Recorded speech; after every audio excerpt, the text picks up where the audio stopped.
Hey everybody, be starting in just one moment.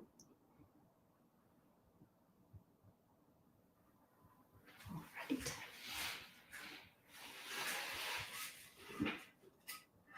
Let's see if we can.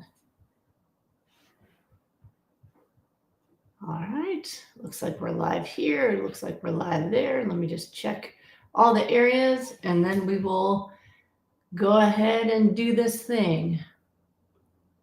All right, sorry for my volume being on there. All right, so Smoothie Shred is going. Okay, we're set to go. Hey, everybody. This is Dr. Brooke Goldner from Goodbye Lupus, and I'm here to help you with your health today. It's on my Wellness Wednesday. Do it every Wednesday. I try to come in live and teach you some things that can make a difference in your life and in your health, and of course, answer your questions whenever I can. So today I wanted to talk about a topic that I really think is important. Whatever I talk about, listen, it can't substitute for medical advice from your doctor. But I want to take this under consideration because a lot of you don't like doctors, don't see doctors, right? In fact, someone says that to me every day. I know that's sad. Every day, someone says to me, I hate doctors. And then they have to say, sorry, Dr. G.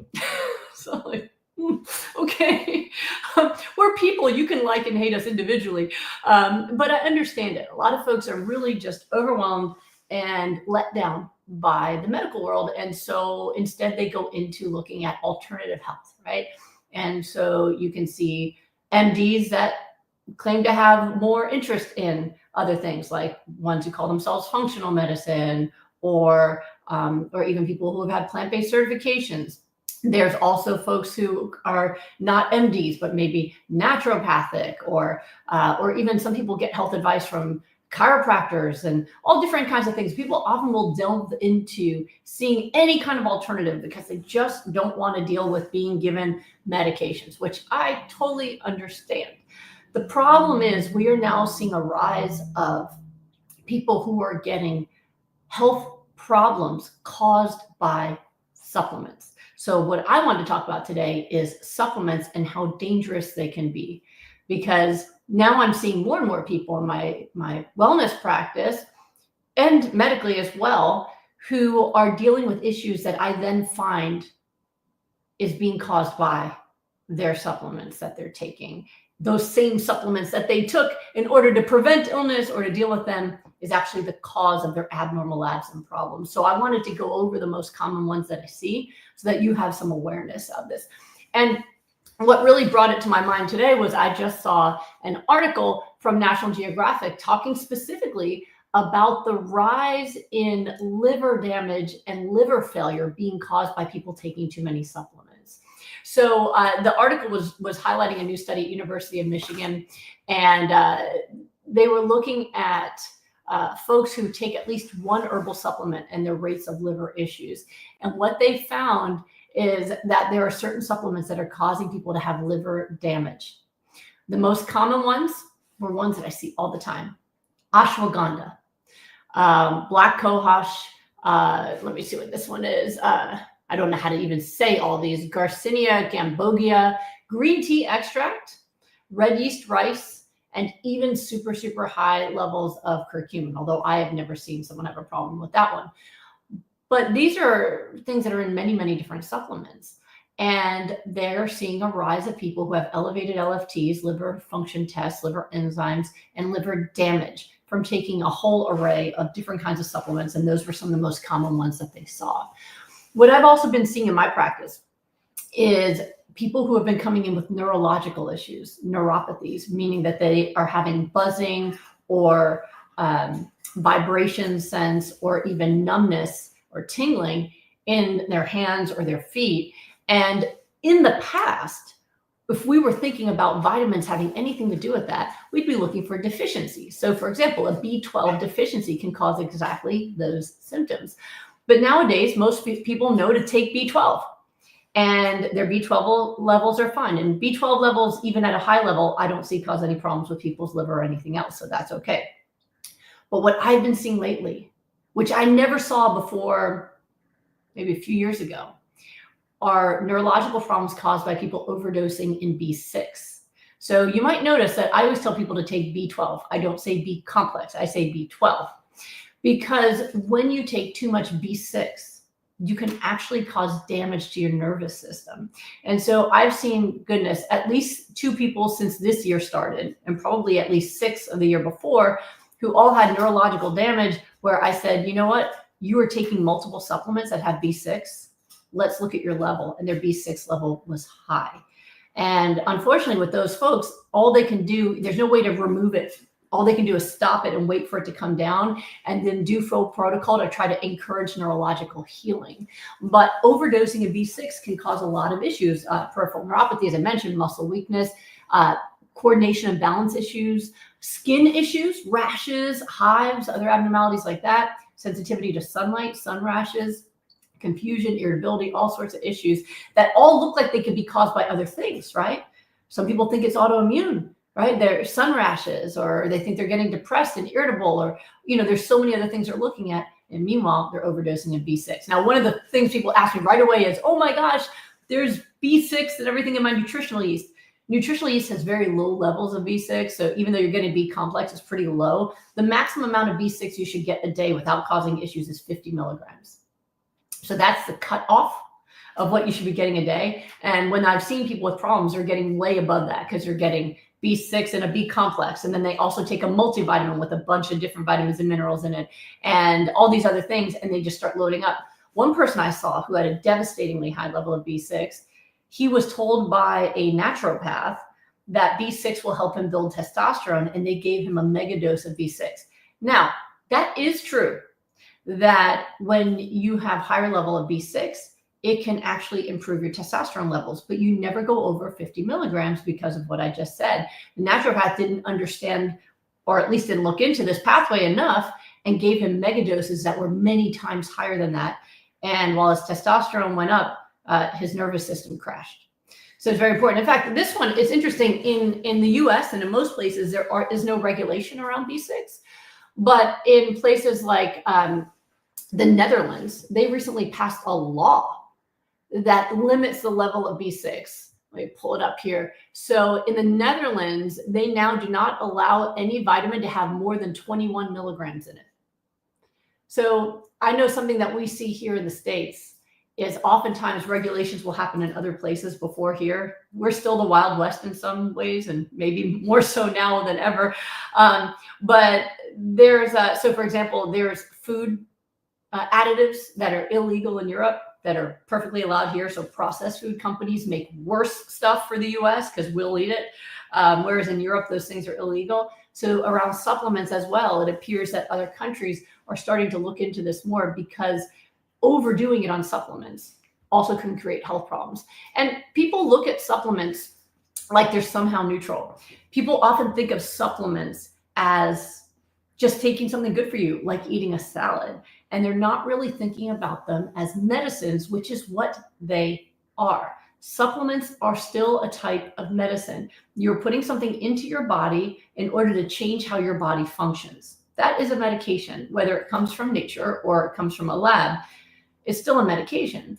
Realize most medications we use that are synthesized in labs were first developed from natural sources.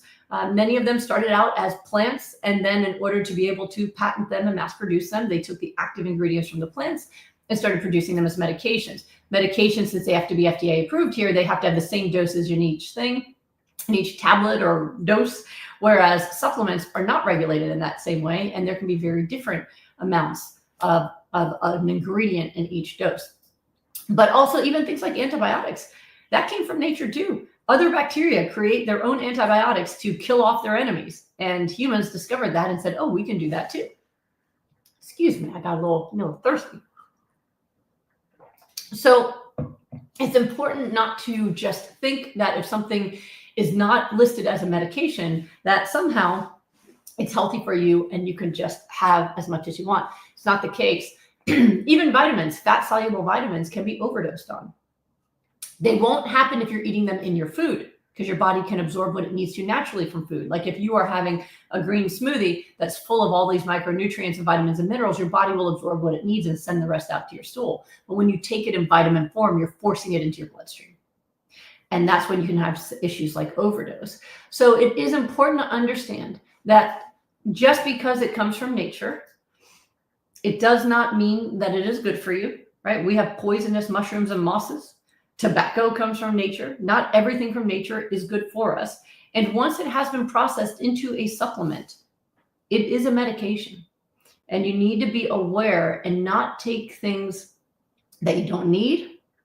Be careful you're not overlapping on them, and not think of them as something that's harmless, because there is an issue with it. I a few years ago had someone who came to me for eczema, and she said she was so confused because she went to a holistic nutritionist to see if they could give her a diet to help with her eczema, and they gave her 16 supplements. It was like $300 worth of supplements. Then she came to me to see as a physician to help her with eczema, and I gave her a diet. She goes, the world has gone crazy. You're a doctor that's giving me a diet, and a nutritionist is giving me pills. It's really important. And I think that the supplement industry has really usurped the wellness industry. And we need to be aware of that they've been able to march in and be like, oh, wellness means don't see doctors, don't take medications, but take all of our stuff. And I see a lot of folks that are spending hundreds of dollars a month on 5, 6 or more supplements a day. Sometimes they need to give me 2 pages to show me all their supplements, and they're still sick. And just like with pills, with medicines that you get from the pharmacy, when you're taking more than 5 or 6, definitely if you're taking 10 different supplements or medicines, they are interacting with each other. And sometimes those interactions can cause issues that you're not aware of. So what I recommend generally is to only take a supplement. Number one, if you know you're deficient in something. So for example, if you take a test and you are low in zinc or low in copper or low in something that you know your body needs, then taking a supplement could help you fix that problem. All right. So that's one thing. If you want to see if you're deficient, you could take a test and see if you're deficient, and then supplement what you're deficient in, and then retest to make sure that you are no longer deficient and that you're not taking too much. So for example, copper and zinc, since I just brought that one up, copper and zinc are both important to us, and you can get them in foods, chia seeds, things like that, right? But they actually compete for absorption. So I've seen some folks that are taking these supplements that are very high in zinc. And if you're taking high zinc, you will stop your ability to absorb copper, which you also need. So sometimes people will take a supplement thinking this will be good for me. There's a lot of supplements out there for hair, for example, and they have like 6, 7 different ingredients. And that alone will cause deficiency in other things that now can't be absorbed because you are so overloading your system in something else that affects its absorption. So there's so many different pathways by which you can be hurt by supplements. So of course, liver issues, since your liver is what digests it and helps it be absorbed and move through your system, breaks it down. But also these things can affect your nervous system. They can affect all your different organs. They can be overdosed on, and they can affect your ability to absorb nutrients from your food, which is really where wellness comes from, right? Now, of course, there are some supplements that I do recommend, but that is only because I have not found a way to get those things in through foods. So the only ones you hear me talk about, unless someone's deficient, again, if someone's deficient, I will look at something differently, right? But the only ones that people all need that really cannot be effectively had through food is vitamin D, B12, and iodine. Why? Well, D is something that your body should be able to create if you get sufficient sunlight. And if you are like me, you are under artificial lights all day long. And even though in my morning boot camp, I do some running outside, and on the weekends, I get out as much as I can, it's not sufficient. My D levels are not high enough unless I take a vitamin D supplement. So I take the supplement, right? And that is true across the board. I see people from all over the world. All of my appointments are through either Zoom or FaceTime, WhatsApp video, right? So I see everybody virtually, and all around the world. I do not see people who have sufficient D levels. The 15 minutes a day in the sun, it doesn't work. And all I care about is what works. And when vitamin D levels are low, it causes massive issues. The immune system doesn't function properly. Antibodies don't come down the way they're supposed to. That has been studied, where low vitamin D levels can cause an increase in autoimmune antibodies. It also affects your skin health. It also affects your sleep. It also affects your mood. D is important. So since D is deficient in people who do not supplement, and low D causes massive problems through the whole body, that is when I recommend people take. All right. Now, when you're supplementing with D, that is, you want to look at your level. Now, I know some folks, they can't get that test. Vitamin D tests appear to be expensive and not considered necessary in a lot of the world where they're not looking at these things as much as I do. And so in the US, you can always get a test. Your doctor will usually order it for you, covered by insurance. If your doctor doesn't order it, you can walk into a lab if you're an American and just ask them to take a test, and you can just pay out of pocket for it. In places like Canada, other places in Europe, people have told me they've struggled to get that test done. If you can't, then just assume you need it. All right. The darker your skin, the worse you are at absorbing D. So a lot of folks don't even realize how low their D levels are. But you want to get a loading dose in if you're low, 50,000 IU, and then you can start taking 2,000 IU a day or 50,000 once a week. People with high D levels, I have not seen a problem, but low D levels, a lot of problems. Okay. So your goal is to get your level to over 40 in your blood test. That's what I found to be good for people to have generally good health. B12. B12 comes from bacteria that live in fecal matter, or as my son says in his book, poop. So when you're eating a plant-based diet, we tend to not eat much poop anymore because we're not walking through the fields grabbing, a carrot out of the soil that some animal fertilized, wiping it off and eating it and getting our B12 that way. No, we're not. In fact, everything we get is usually triple washed at this point. So we tend to have lower intake of fecal matter and so therefore lower B12. And I would rather take that from a supplement than work on eating more fecal matter. There are people who eat animal products that still have low B12 levels. Maybe they're better at washing their meat. So some people need B12 even if they're not plant-based. But generally speaking, the reason why B12 issues happen more in people who are plant eaters is because all animal products have been contaminated with fecal matter. The FDA actually has an allowance for how much feces is allowed in your meat because across the board it's contaminated. And I've made videos on that. You can look it up on YouTube if you want to learn more about that. So B12, very important. If you don't have sufficient B12, you cannot make healthy red blood cells. You do not have healthy red blood cells, you're going to have anemia, fatigue. You can also have neurological issues. So it's very important that you get your B12. If you don't know what your B12 levels are, you can start by supplementing maybe 1,000 or 2,000 IU a day. Get the test to see where you're at. There are some people who have difficulty absorbing it orally and need to get injections, and we'd be able to see that by looking at the right set of labs. Okay. And iodine is necessary for brain function and thyroid function. There are parts of the world where people do not have iodine and they have terrible diseases, especially that affect their brains. So that's why iodine was put into salt, table salt, a long time ago, at least here in the States. And it's only been in recent years that I've seen people either go on salt-free diets or only use, Himalayan or something like that, that they've started to have iodine deficiencies. And so now I just say, fine, you want to use other salts, just make sure you're getting your sufficient iodine. 150 micrograms a day is what every person needs.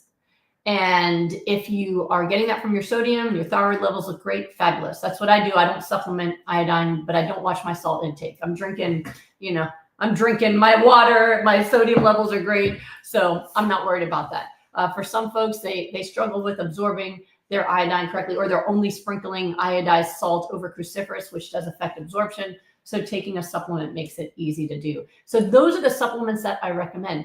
That's it, right? In addition, a lot of people do well on a probiotic. But notice that the B12, D, and iodine, those are necessary for health and can't be really taken in any other way. If there is D or B12 or something in a product, it's because it's been added. So sometimes people ask me, well, cow milk has D. They add it, right? So better to take the supplement directly yourself than eat it in something that's inflammatory or toxic to your health. So that's really what I use in folks that are in my programs. And those of you who've worked with me, you know that those are the ones that are necessary. And I know they're necessary because I check people. I work with people every day. So in rapid recovery, I work with people every single day. And I see what happens to people when they incorporate the nutrition and the self-care and everything I teach into their lives. And I see what happens when they don't consume those supplements and when they do. And so I've come to understand that those are the necessary ones. The other ones, it's all over the place. Sometimes people will say it makes them feel better. Sometimes we find that they feel the same without it. And sometimes we find that it's actually causing problems. And if it's causing issues with your liver enzymes or neurological issues or anything else, they're actually not just being painful to your wallet unnecessarily, but they can be painful to your body as well. So I thought that would be an important one to talk about. I really, it upsets me how much I see people being, hosed by these companies that march into wellness conferences and say, here's what your doctor doesn't want you to know, as if the doctors are trying to kill you.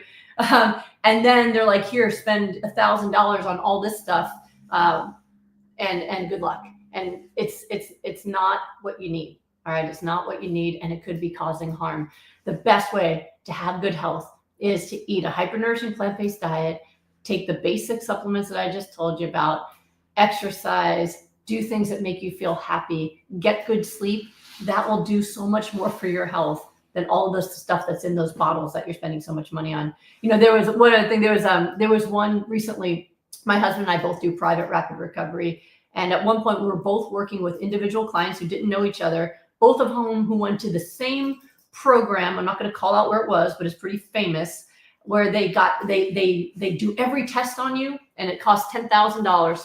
One paid $15,000. She got the special to get every test run on you to find out what your deficiencies are so they could fix them. And both of them were given the same list of supplements to take. And both of them ended up working with us because they were still just as sick as they were before. It's something that I just don't see being effective for people. And I think it puts people in harm's way. So, all right, that is what I wanted to teach you about today. I thought it was a slightly different topic, and it's something that I'm seeing in the news, and I thought I would bring the news to you and help you in any way I can. So I do have time for some questions today. So let's look over and see what those are. All right, let's see here. All right, so Debbie over in Smoothie Shred says, hi, Dr. G. I hope you're having a great week. I'm hyper-nourishing, and I know you've often said that a handful of nuts is okay for a snack. I don't remember you talking about which nuts.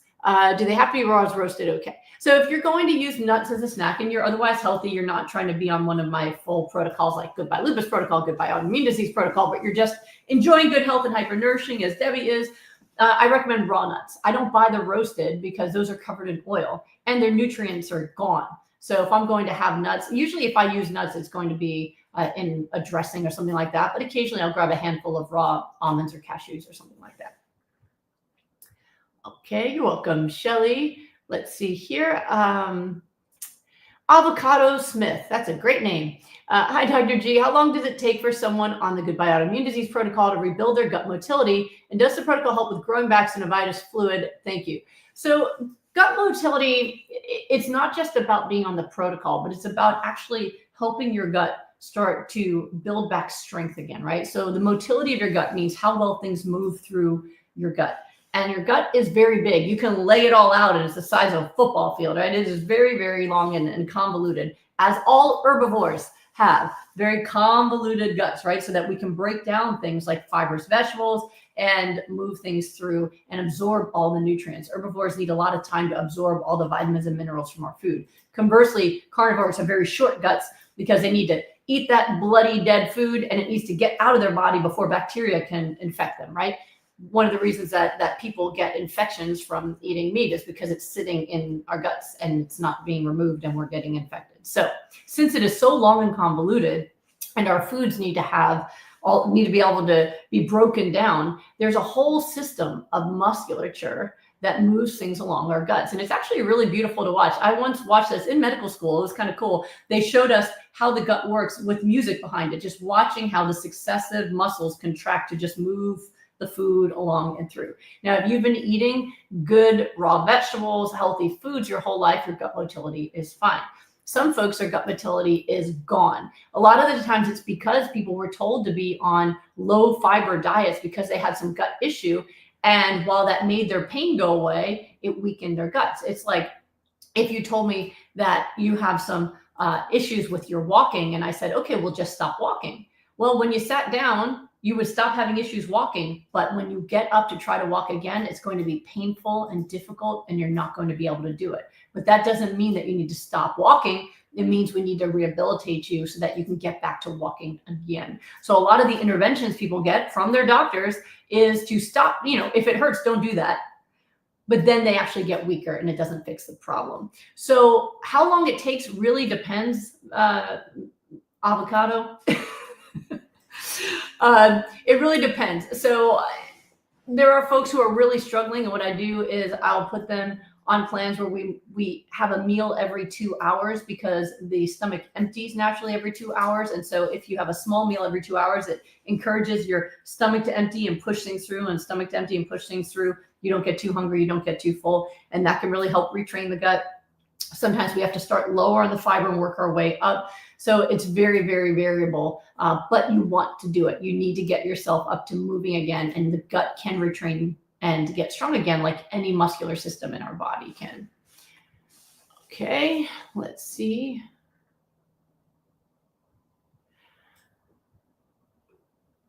All right, so Terry says, about the liver enzymes, mine are finally coming down. ALT and AST still around 100. I take no vitamin supplements or drugs anymore. My RA is in remission, but my liver is obviously stressed. Liver biopsy showed a 10 to 15 necrosis. Doctor thinks it could be autoimmune liver disease, but even those markers are fine. Getting updated labs tomorrow, but still feeling amazing. So at a loss of what could be causing this. It's not possible to heal one autoimmune to get another one, correct? Correct. You're not going to, it's not like your body will go, okay, goodbye RA, hello liver hepatitis, autoimmune hepatitis. Like that's not going to happen. You're either getting healthy or getting sicker. But one thing I can say is, number one, you feeling amazing says something good about your health. And two, it sounds like your levels are coming down. So I don't know what caused the necrosis. The other thing that can cause necrosis or affect your liver would be infections. So sometimes people get infections that affect their liver. Parasitic infections, viral infections, bacterial infections. The necrosis makes me a bit suspicious of that. So the fact that it's coming down is the most important thing that I see, is that it looks like it's getting better. And hopefully that is the case, but keep me in a loop on that. Let me see here. Okay, and Derek wants to know how much sleep is recommended. The simple answer is as much as you need. So if you go to sleep and then wake up naturally without an alarm and you feel like you have good energy, but after the initial kind of come wake, it should take you a little time to wake up. If your energy is good throughout the day, then you're getting enough sleep.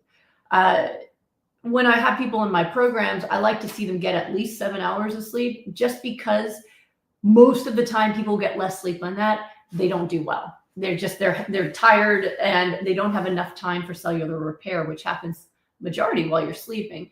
That said, there are some people who wake up after 6 hours and they spring out of the bed and they feel great.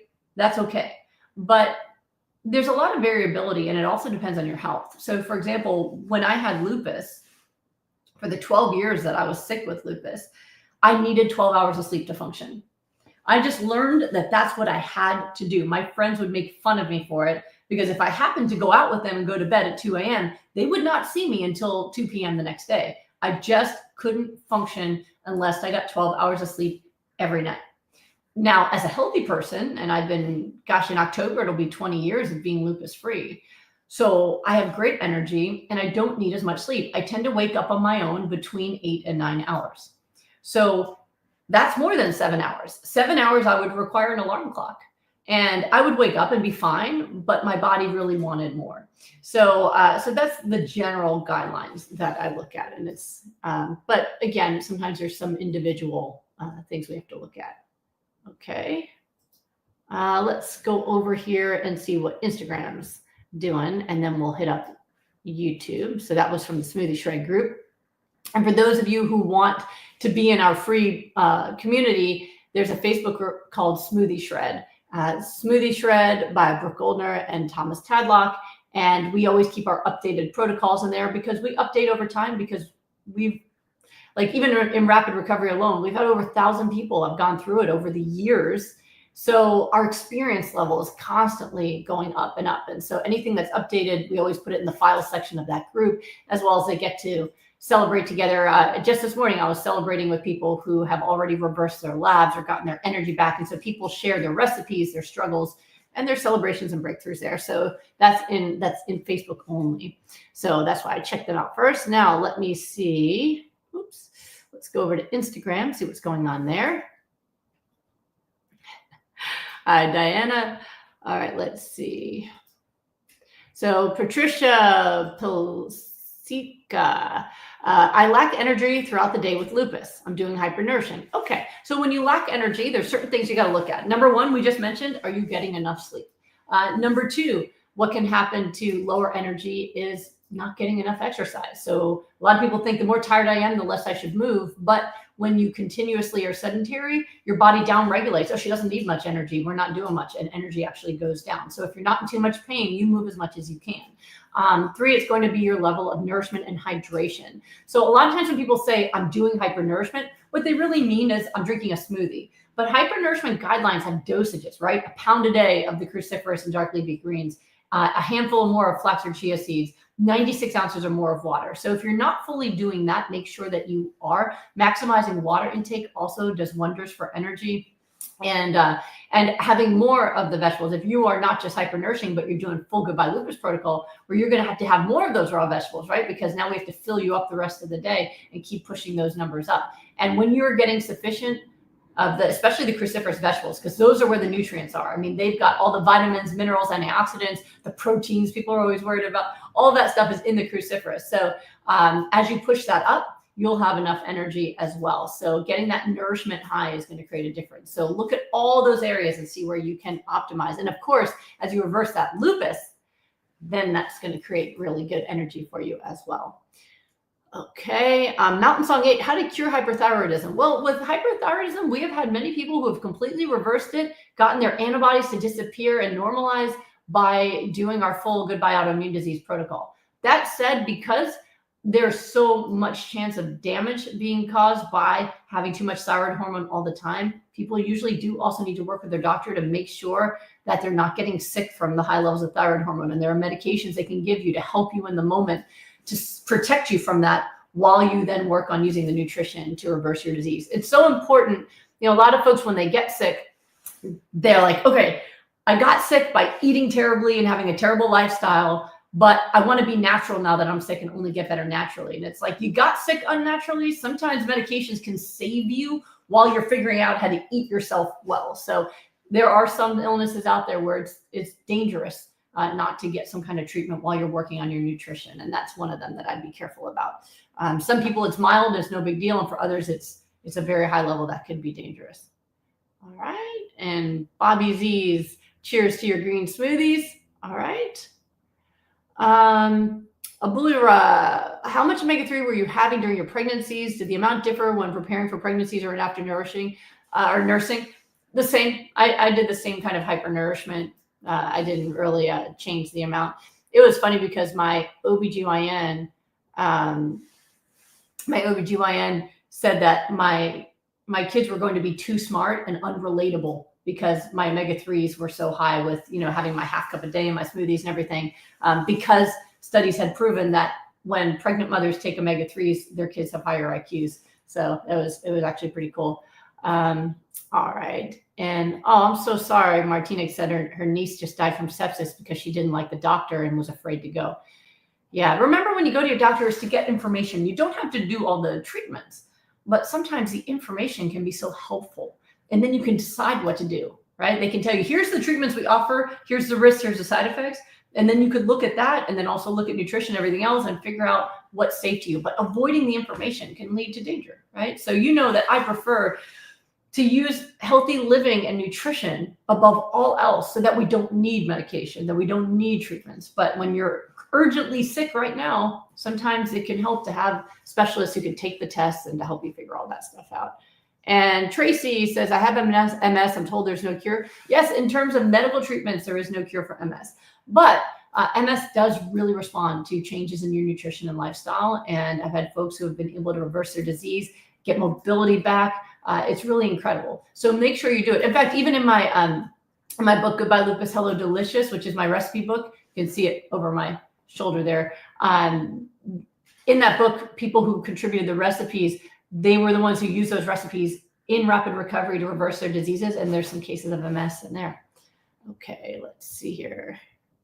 Okay, let's look over at what YouTube's doing. Okay. Music. I have a question about the plastic container from which we drink our smoothies. Isn't it unhealthy in the long term? I was just talking to AJ about this. With the uptick in diseases across the board, from cancers to autoimmune diseases, diabetes, heart disease, all happening in people who are younger and younger, everybody's trying to figure out why. And some of the studies clearly show that the rise and spread of diseases like autoimmune diseases match the rise and spread of the Western diet.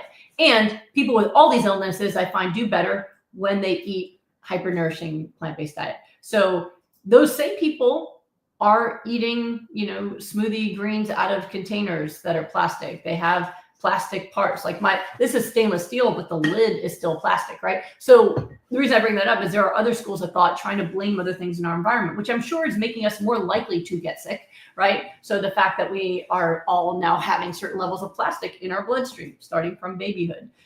There's plastic in our water. There's plastic everywhere. And that is probably making it a lot more likely for us to get sick. There was a study that was looking at how microplastics affect the microbiome, the gut bacteria. And what they found is the microplastics make having the wrong bacteria. So we know that bacteria cause heart disease. Well, the microplastics make it a better environment for the bacteria that cause heart disease. Now, those bacteria usually only grow in the bellies of people who eat meat. That's what they like to do. They release a TMAO, which tells our cells to store cholesterol in the arteries and make us more likely to have heart attacks. But they found that people who have been vegan, they call themselves vegan, they didn't, that for at least a year, they don't have those bacteria. They don't have TMAO. So for people who already eat meat and then they have all these microplastics, well, that might in itself create a combination that then increases their risk of having that earlier heart attack instead of the later heart attack. So that study alone indicates that having plastic in our environment might make us more susceptible to getting sick from the same triggers that maybe would have taken longer to trigger the disease in the past. But at the same time, we see people getting better even with the same level of plastic in our lives by eating like on the Goodbye Lupus protocol. So I try not to worry too much about that. I try to minimize it, but as long as we're healthy and as long as people are getting better, that's what I'm looking at. If people stop getting better and then I start seeing like certain levels of plastic in their system, okay, then I'll look at that. We have to all do the best we can, right? Okay, and if things are working, we don't look for new problems. I found that to be important too. Okay, let's see here. All right, Holly wants to know, what are your health thoughts on dates, date syrup, and date sugar? Well, it's in terms of health maintenance, you can probably get away with it. They're not a part of my disease reversal protocols. Goodbye autoimmune disease protocol, goodbye lupus protocol. We don't use them because they are still sugars. And I've seen people not get better even with dates. So that's not a part of it. Okay, let's see. Flower Girl Power. Can the drink help with amyloid protein in the heart, memory loss, hernia disc, etc.? Yes, actually, I had a gentleman who did my rapid recovery group who had amyloidosis. And so amyloid is when this protein starts to build up in your organs and it can destroy your organs. And so he had already had a heart transplant because the amyloid had built up in his heart and he needed a heart transplant. And so when he came into my group, the problem was now that it was building up in his kidney and his kidneys were failing. And so the doctors were saying, there's nothing you can do. You'll just need to get a kidney transplant next. And he did my 6-week rapid recovery group and his kidney function went back up again. And he left the group going, 1, share my story anytime you can. And 2, I wonder if it could have saved my heart. So it was really remarkable. And it's something I highly recommend. So he did the Goodbye Lupus, well, he did the Goodbye Autoimmune Disease protocol in rapid recovery with me. We do have a rapid recovery group starting March 28th. We set the date. It is already enrolling. So people are filling in their spots already. So if that's something you want to do, you can go to goodbyelupus.com. And you'll see the 6-week rapid recovery group as an option. That's currently the fastest way to work with me because my appointments are pretty booked up at this point. But it is highly effective, and I recommend that you jump in and do that. Yeah, he told me if anybody has amyloid, please tell them my story. And in fact, he contributed the recipe for the guacamole in my Goodbye Lupus Hello Delicious book and tells his story there as well. Okay, let's see here. Laura wants to know, what is the reason that all the plant-based doctors don't recommend salt? And you do. Is salt still bad when we're drinking a lot less water than a gallon, but still eat a lot of fruit? I don't know about all because I train a lot of doctors too. But the issue is there's been studies that show that people overdoing sodium have a lot of different health issues, especially in heart disease. The issue is those studies are being done on people who eat extremely poor diets.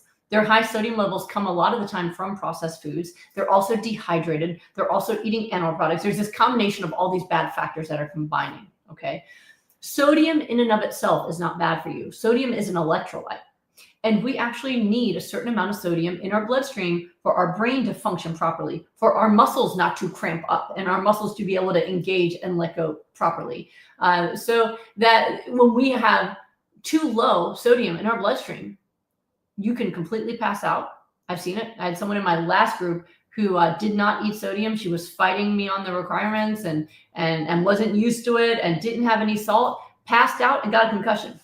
And then she had to heal the concussion with all the other issues that she came with, right? So you can also have seizures from low sodium. It can affect any muscles regulation. So your heart is a muscle. The muscles, a lot of times people will tell me they're having these terrible leg cramps. And are you having salt? No. Have a teaspoon of salt right now and chug it down in some water. Cramps go away. So there's a certain amount of sodium we require for our body to function normally. And it's our kidneys' job to figure out between our water intake and our salt intake how to keep the right concentration of sodium in our bloodstream. So it's usually in the mid 130s to the mid 140s, okay, milliequivalents per liter or whatever the unit is. So when somebody goes on a salt-free diet and then they try to add my requirements for water, they cause their sodium levels to drop, and that could be very bad for their health and could make them feel very sick. Often they have leg cramps, they feel lightheaded, they feel dizzy, they feel nauseated, they are peeing like crazy, they are pooping like crazy because sometimes it'll just your body will send the water out the other end too. And they don't realize that it's literally just their body trying to get rid of the extra water because they don't have enough salt to concentrate it. So if you don't have enough sodium, you won't absorb the water you drink. You're going to send it right back out because your kidneys are going to say, no, we don't have enough sodium to water ratio. The concentration's too low. Get rid of the water. So if you want to absorb the water, which I want you to do, you need to have that minimum amount a day. It's just a teaspoon a day, which meets the minimum requirements. That is literally, if you look at the minimum requirements for humans, a teaspoon a day is all you need. Now, that is very different from the amount of salt people get from all the processed garbage they eat, from the animal products they eat, all the dressings they eat. So most people are getting so much salt, cups of salt. I'm saying get the minimum amount your body needs, which is a teaspoon. So people have gone too far the other way and they're saying no salt at all, but they're not really drinking the water. So if you're drinking less water, then maybe you need less. If you're getting salt in other things like Bragg's aminos or something, you might be able to get away with less. But since I have not seen a problem with people having too much salt, but I've only seen people have a problem with too little, I just say get that teaspoon a day. And if you get extra from other things, don't worry about it. But again, it goes with the hypernourishment water intake. And you have to consider it in terms of the whole diet and everything else that people are eating. Okay, let me see. David wants to know, can psoriasis sometimes lead to neuropathy over time? Well, people who have psoriasis have autoimmune issues, and that can develop into things like arthritis and potentially neuropathy too from other autoimmune processes. So people usually, once they've got autoimmune, it tends to develop into other things over time. And some of you may be able to relate, right? You got Hashimoto's 20 years ago, and then it was the RA, and then it was the rashes or other things. So it's all the same thing. Just make sure that if you have a new neuropathy, that it's not being caused by another problem, like you're not taking B12, you're taking excess B6, other things that could be going on. So that's when a doctor is a good person to check that out and check your levels for things. All right. Herbie Hands, where to go for a possible fungus takeover invasive? That's when you want to get treatment. You want to take an antifungal to help get ahead of that infection. All right. Linda, question, power greens are not all cruciferous. Do we count all of it? Yes, absolutely. It's still high nutrient. It's cruciferous plus things like spinach. So it absolutely works. All right, let me see. All right. Oh, that's nice. Norman Milko says, your hair is beautiful. What kind of shampoo do you use? I always use sulfate-free. And right now I'm using Color Wow. So Color Wow is a company that makes sulfate-free products that are really nice and gentle on hair. So I like their shampoo, their conditioner. They have a deep conditioner called the Money. So sometimes if I'm looking at greasy, it's because I went and did like a deep condition while I was laying in the bathtub. I love that. I love getting it really super hydrated. I also use DP Hue, which is a color gloss. So you might have noticed that my highlights are like a different color every time you see me, because I love using the different glosses. And so it's called DP Hue, and it's basically a conditioner with tint in it. It's also plant-based, and it washes out really quickly, and they have different colors and things. So since it's also deep conditioning, sometimes I use that instead of conditioner. So that's what I use. I'm not paid by any of those companies, but those are the ones I use currently. All right. Today, I just didn't want to deal with my hair, so let me see here. Okay, let's go over back to Smoothie Shred again and see what they're asking. All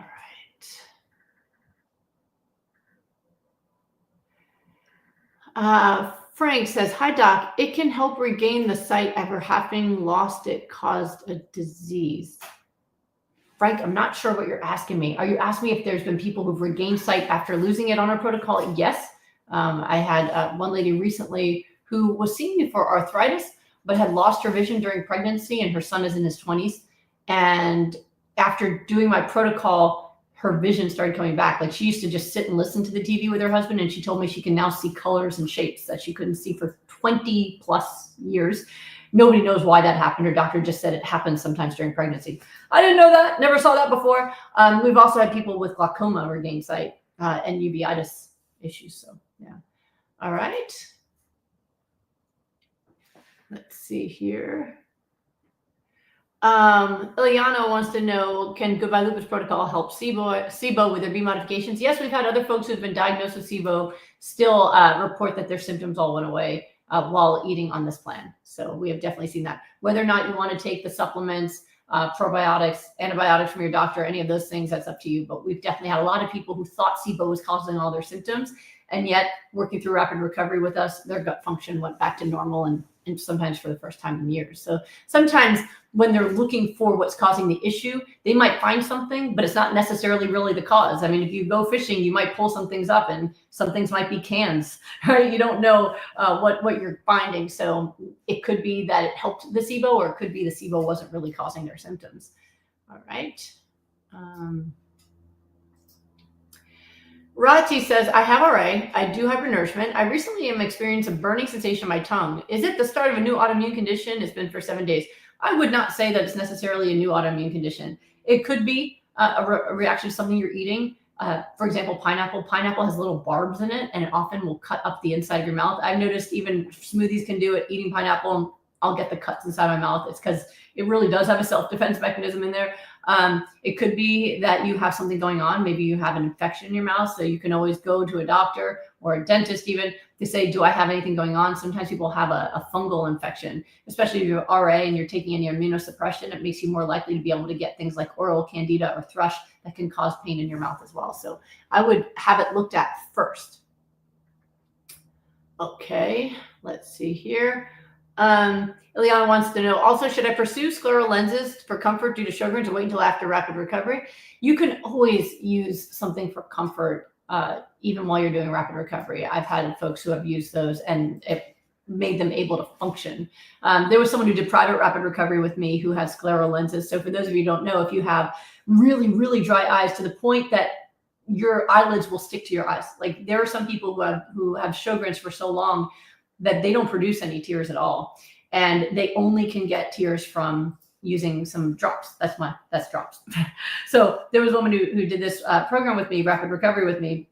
And so what she would do is every morning she'd have to put drops in her eyes in order to be able to open them. So with her eyes closed, to let it seep in, because if she just opened them, then it would rip her cornea.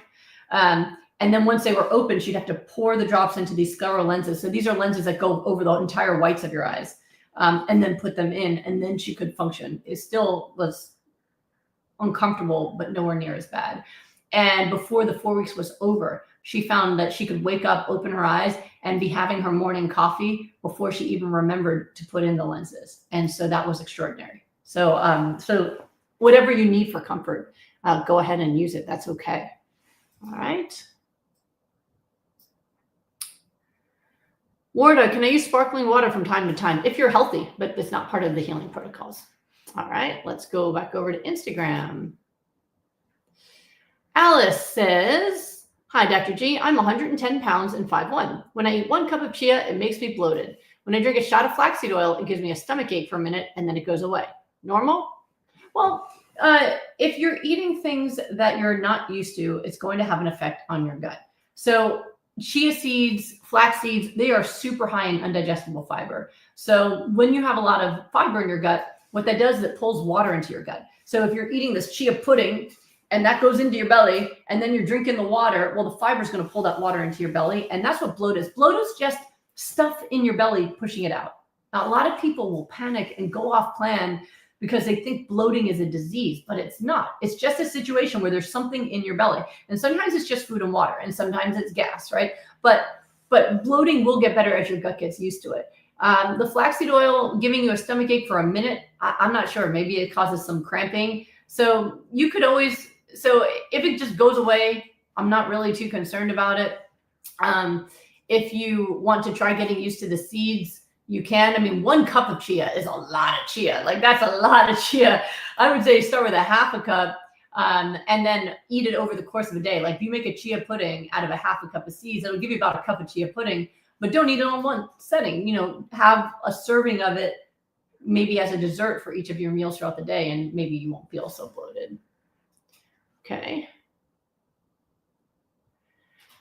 Tedeschi, 1 handful of flax or chia is about 1/8 of a cup, but I've also heard you say a quarter cup is good for maintenance, which is best. Well, my handful is more than that. My handful is more than a quarter cup. Now, I do have pretty good size hands. My dad's 6'7", and I'm pretty sure that my hands are close to his. Right? I can palm a basketball. But I'd say if you are in health maintenance mode and you're getting a handful a day, your size body handful, that's enough to maintain good health, as long as you're not having inflammatory items. Now you're all going to be obsessing about my hands. All right, let me see. It's why I'm so long. It's all my dad's fault. All right, let's see.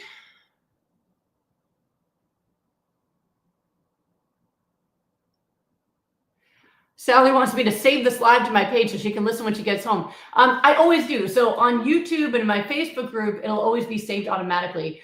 Instagram, for some reason, doesn't save the lives, but after the live is over and it downloads, I always re-upload it as opposed to Instagram. So you can still see all my previous lives. I work with all the different things, so it'll be there. All right, let's see here. All right. Nick Marie says, hello from Germany. I was recently diagnosed with brachial neuritis due to an inflammatory response to a vaccine. I also have severe rosacea and food sensitivities. Do you think your protocol can help? Yes.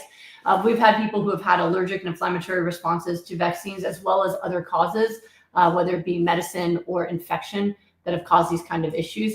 And it still works to bring down the inflammation. Realize that, for example, my Goodbye Lupus protocol is not specific for lupus. It's specific for cellular repair and optimizing the anti-inflammatory immune system. And that's why it's been so effective in people with all sorts of different kinds of neurological inflammation, as well as others. So that's always something you can do.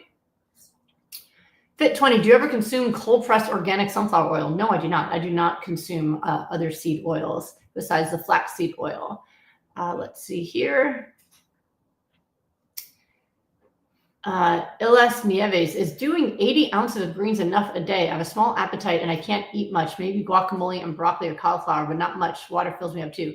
80 ounces a day is way more. So I have great news for you. For hypernourishment, it's 16 ounces a day of the hypernourishing, high nutrient vegetables. If you're talking about 80 ounces of smoothie, that's different, right? 80 ounces of greens is like, that's more than double what even my athletes are eating. 80 ounces of smoothie. Listen, if you get too overwhelmed with smoothie, then just eat it.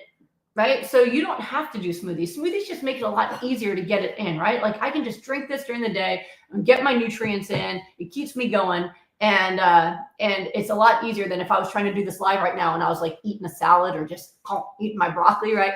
That it makes it easier. But if you find that you get too full and you can't get the full amount of food in, then just go ahead and make chia pudding, make your salads, and then drink your water. Or you can use any of the recipes, like in Goodbye Lupus, Hello Delicious. You can use the guacamole, and it feels like you're just eating guacamole. So there's been people who make the guacamole. The broccoli is mixed into a guacamole spread, so it tastes like regular guacamole, but it's full of broccoli. And then you could just use your carrots or your peppers or whatever, your cucumbers to eat it.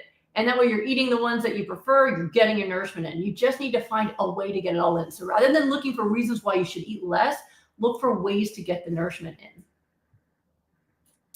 All right, let's go back to YouTube. All right, let's see here.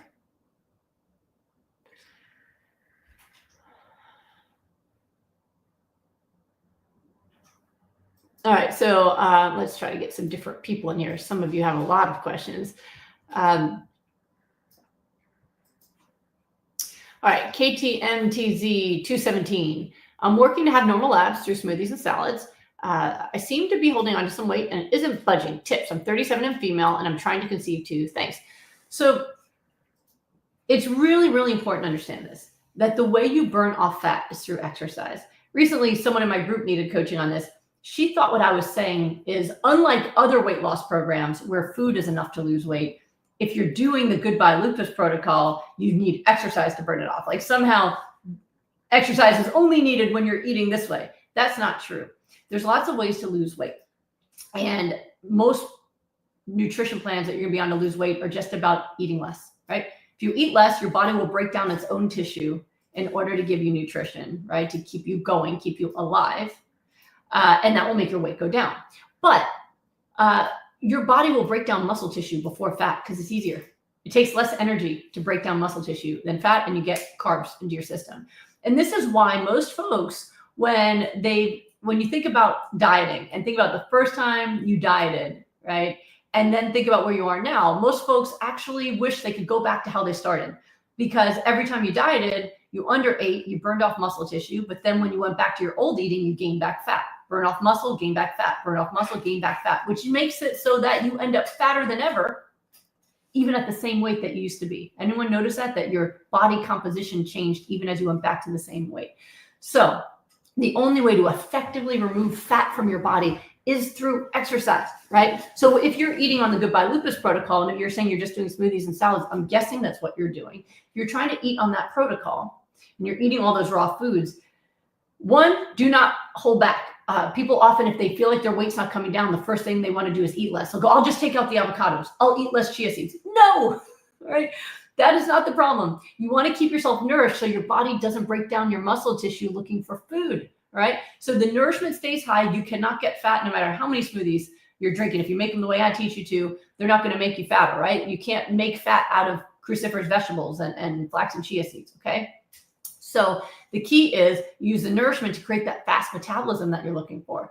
And then when you apply exercise, you will burn fat like it's your job. So most folks who aren't burning off the weight that they want to as quickly as they want to, that's the issue, is they're just not getting the exercise in, or their body's used to what they're doing. If you've always walked 20 minutes a day, your body gets used to that quickly. So if that stopped working, increase it to 40 minutes a day. Or start going up hills or add a little jog. Now you're going to start challenging your body. And then when you get a plateau again, increase the exercise again. Weight training, awesome way to burn off fat. So you really want to look at what you're doing. If you're getting the nourishment in and you can increase it to support all this exercise, get the nourishment in and then use exercise to burn off the fat. And what you will find is you burn it off and it stays off. When I did this protocol to burn off body fat 20 years ago, I did the nutrition, I did the workouts, I burned off the fat. I got to the lowest fat percentage I'd ever had. And I've stayed lean for 20 years, even through pregnancies. My body went right back because I have built a body that now has low body fat, even though I have high muscle strength and tone. I did my boot camp this morning and I was lifting heavier than my trainer. I was doing bicep curls And she goes, that's heavy. And then she picked it up and went, whoa, this is too heavy. And she looks awesome, but she eats a paleo diet. She looks awesome. But even so, I'm just as strong. In fact, maybe stronger in some places, right? So even though I'm not eating what they're eating, right, I'm able to be really strong and really lean. And that's also leads the math equation to also really healthy. So that's something that you're going to want to do, okay? If you're not losing the weight you want to, increase your physical activity. All right, that's super, super important. Okay, I'll give one more from all of these. Let's swing through and see. I just want to let you all know there are some folks who are in my live sessions, like on YouTube especially, that are answering questions for me. I want you to know they don't work for me and they're not affiliated with me. Sometimes you get good advice and sometimes it's the wrong advice. And I often don't see it till the live is over. And I'm looking through the comments to see, you know, if I missed anything that maybe I can talk about. And I'll go, oh my God, this guy's giving someone the opposite advice I would have given them. And they're like, hey, thanks for letting me know. Just so you know, if I didn't say it, it's not from me, okay? And I know that you all who are helping are trying to be helpful to others. But if they're looking for answers from me, don't make sure that they don't think that it's coming from me. If you're giving your own opinion, I just want to make sure you're all getting the right advice. Okay, let me see here. Right. All right, Barry wants to know, hello, Dr. Goldner. I'm a runner doing hypernourishment with high blood pressure, 96 ounces of water. Should I be taking a half teaspoon of iodized salt? If you're a runner, you're probably burning through your electrolytes. So I would actually say you probably need at least a teaspoon to go with at least a gallon of water. I mean, you're a runner, you're going to need more hydration. You're going to need the electrolytes. So I would be looking for more. All right, let's see over here in Instagram. Let's see if we got something unusual. All right. All right. Noreen Goldner. Oh my gosh, what a good name. We're not related. I don't know. Doesn't oil destroy a key component in your cells? I may not have it correct, but why then would you consume flaxseed oil? Flaxseed oil is a unicorn. It is not the same as other oils. So the components of most other seed oils are largely omega-6 and little to no omega-3, and that's going to create more inflammatory pathway. The omega-3 fatty acids are the main ingredient of flaxseed oil, so they don't cause trouble. In fact, omega-3 fatty acids have been proven to lower blood pressure, lower cholesterol, help people recover faster who have heart disease and heart attacks. And so all the things that the bad oils do, flax oil does the opposite, and it works. If it didn't work, I wouldn't include it. So good question. And let's see, Smoothie Shred. All right. Paula wants to know, could a person eat off plan simply because of food addiction and not necessarily because of an emotional issue, or is it always related to emotions not dealt with? Well, I would say a simple answer would be yes, you can be compulsive about eating due to an addiction. But then the question becomes, why are you not doing something to save yourself from the addiction? What is the emotional benefit you get? Because usually when people start having compulsive addictive eating, it's because they are trying to, in the moment, fix a feeling they have. If you eat something compulsively that has oils, sugar, things like that, you get a buzz in your brain. So your body needs you to replace that buzz with other things that provide you things like dopamine, like great self-care, exercise, for example, great relationships with people. And as an addict, you need to make sure you are not exposed to that. An addict who's addicted to alcohol needs to tell their friends and family, I'm an addict and I can't be around alcohol. Please don't offer it to me. Right? They need to have support, like from their sponsor, so they have someone to talk to help them move through it. So if you do think that this is not because you're trying to treat emotions, but rather addiction, you still need to have an intervention. And part of that intervention might be getting the support you need. There are some folks who do my rapid recovery group just for food addiction, so we can help them through that process. And there's usually still an underlying emotional reason they became addicted. But you also need to then take the same intervention you would have for someone who's addicted to anything else. Clean your environment, get your support system in place, and that'll help you overcome the addiction. After you've been off of your drug of choice, whether it's something you eat or anything else, after about a month, it becomes a lot easier to be around it and say no to it, as long as you haven't given in. All right, that is my hour. I have some more folks to see for private appointments, but I always like to spend this time with all of you. I hope it's really helpful for all of you who are looking for ideas and getting your answers that you need for your health. I will see you next week, everybody. If you need more of my help, go to goodbyelupus.com. There's lots of ways you can work with me. I post free content every day online, one way or another. I hope you're getting what you need and you have a great rest of your day. Bye, everybody.